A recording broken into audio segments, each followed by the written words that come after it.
Hey everyone, Heather Boyd here, and welcome to day 2 of the 10-day watercolor challenge. In this challenge, we'll be doing some pretty simple designs for watercolor using all kinds of different techniques, and we'll be making them in a small card size that you can turn into greeting cards or little miniature works of art. If you're participating in the challenge, be sure to subscribe to my channel and join my private Facebook group. In the group, you can share photos of your projects for the next 10 days. And if you're watching this video after the challenge has ended, go ahead and join the group and share your own artwork. Any mixed media art is fantastic. So have fun with the challenge videos, and I can't wait to see what you create. Today we're making an abstract landscape with basic colors and Sharpie highlights. So we're just going to, with a very wet brush, just put on a layer of your first color. I'm using blues. You can blend different shades of blues as well, and just pull your colors straight across in a horizontal landscape manner.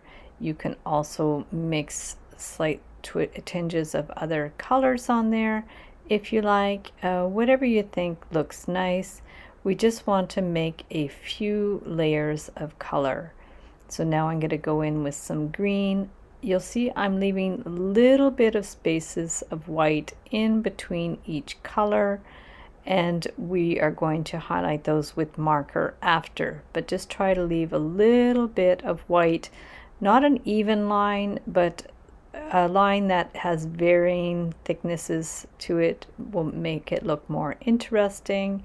And just pull the color straight across the paper and use a pretty wet brush, and this way you can blend different colors together if you like. So I'm just going from blues to greens to ochre to sort of a burnt umber there, and you can just do it as you like, making this one to resemble a landscape. If you'd rather do a different kind of design, that is fine too, but this works really well as a landscape. As always, make sure you've taped your paper down, leaving about a 1/4 inch border around the outside.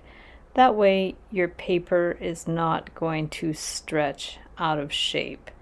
So it just holds the watercolor paper down. I'm using 140-pound watercolor paper.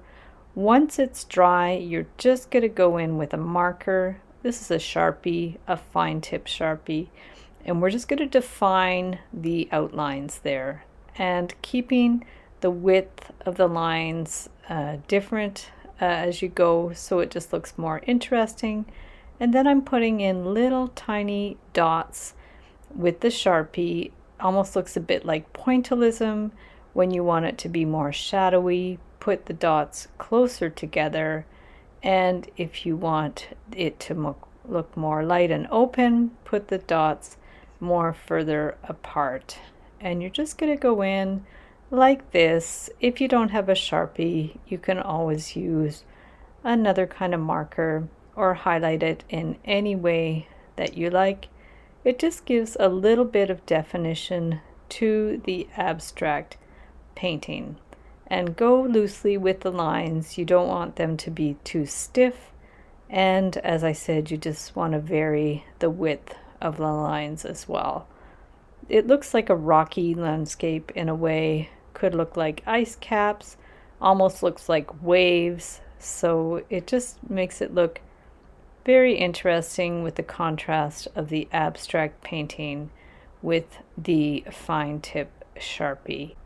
You can also use a calligraphy pen or a fine paintbrush with black ink or paint to define the details. And there you go.